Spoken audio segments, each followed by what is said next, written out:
My name's Tish McFadden, and I came to Oregon in 1980 as a cultural resource specialist for the Forest Service.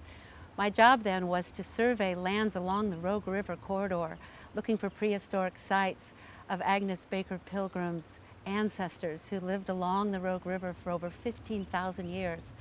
They had a sustainability that we are hoping to retain in our modern life now, where they could stay along this river all this time in balance with nature and with each other.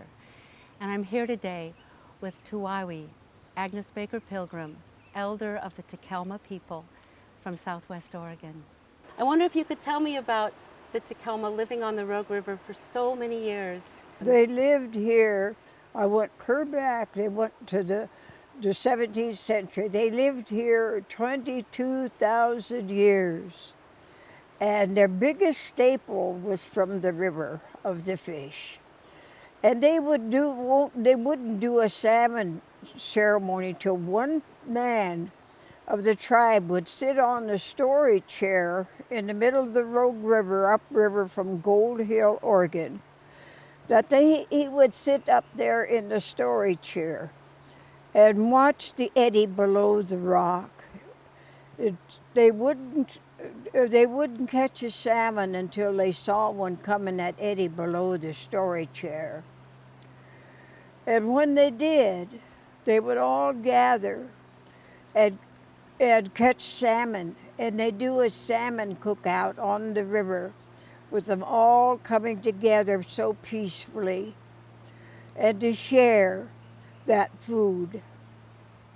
So when I was living in Crescent City, California, God called me to come back here in 1993 to restore the sacred salmon ceremony.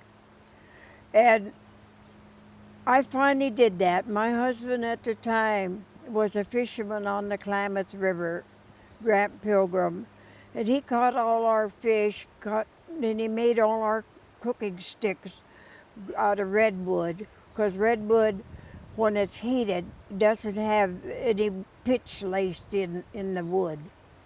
And he'd make all our cooking sticks and catch our fish. And then we came over on the Rogue River above Gold Hill and started this salmon ceremony. We started in 93. 1994, the State Fish and Game came and they said, "Grandma, we don't know what you done, but there's more salmon in that river than we ever heard of." I said, "When you do this blessing, God helps and to bring the salmon back." So it took 21 years and people following me to get all the dams off of the river for the salmon. Oh, Grandma, you have such a wonderful relationship with water, and water is a big part of your teachings. Yes. Can you talk to us about water and your relationship and what you have to teach us? My friend, he turned out to be my friend, Dr. Emerson Emoto. The Japanese scientist came to Oregon, and he came and he said he wanted to meet me. And he said, "I have you up on my website, Grandma. How did you know water could hear?" Because he had proven it. And I said, "Well, a long time ago when I was living in Crescent City, God called me to be a voice for the voiceless." Took a while to figure out what that meant, what it meant to be the voice for the voiceless.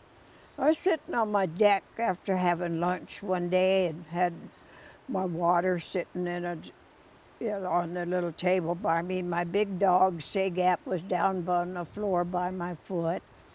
And I'm sitting there thinking, what does he mean, be a voice for the voiceless?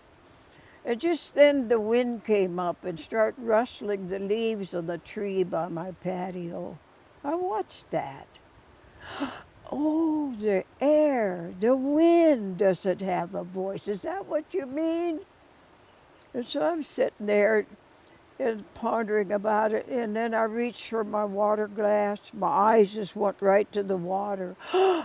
You don't have a voice either. By this time, my eyes were running. And I said, "Oh, I'm beginning to understand." Then my big dog, Sagap, stood up and put his head on my knee, and I'm patting his head, looking at him. you don't have a voice either.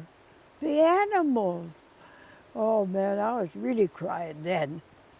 And so I began to understand to be a voice for the voiceless. And so I let that to go on TVs and radios and stuff over there, and to have people to join me to be a voice for the voiceless and to help wherever they could. It's our job as the two-leggeds of this world to take care of the habitat of all animals in the first place. So I hope that no matter what your age is, if I can do it at my age, I'll be 95 in September. If I can do it at my age, what's your excuse? You know, help me to be a voice for the voiceless. Grandma Aggie, in your book that you published with Blackstone Publishing in 2016, Wake Up World, that teaching and so many more are in that book, and that's how I started and got my inspiration for my education project, Upriver to Morning. And some of the other teachings I'd love to hear you talk about. Can you talk about music for a minute? Growing up, my father was a musician. And all through Lincoln County, Oregon, where I grew up, there were signs all over the stores and businesses, dogs and Indians aren't allowed. And so my dad was smart. I didn't realize how smart until I grew up, because he made us all to pick an instrument to play, because he could play all kinds of instruments. And so we got together, all of us, my brothers and sisters, and so we had a band when we were young, and we used to play for dances. And as I grew up, I found out my dad was right, because music is a wonderful gift that you can give yourself, that it made you fit and belong. It's what had happened to my brothers and sisters. We fit and we belong. And so it was a good thing, because my dad, I think, was a far-seer, that he could see that it would help us. And it sure did. He was right. And so I used to play it all. I used to play violin, piano, plectrum, banjo, ukulele, and all of these instruments. And I used to, when I was young, sing all over Oregon. And when KWJJ in Portland act didn't show up, they'd call me to come and fill in. And my husband, too, when I got married, we would both play on one guitar. He'd play the melody and I'd play the bass. Oh my God. And so we used to do that and do fill-ins for KWJJ in Portland.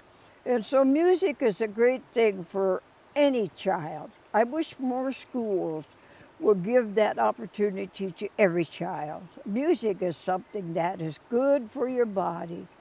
It's a kind of a healing thing, and it puts your head up in the ozone layer, kind of relieves you of your pains and aches and worries. It's a comforting thing to have music and to do music. Whether you could sing or not, you should be able to have an opportunity to be able to plink on something.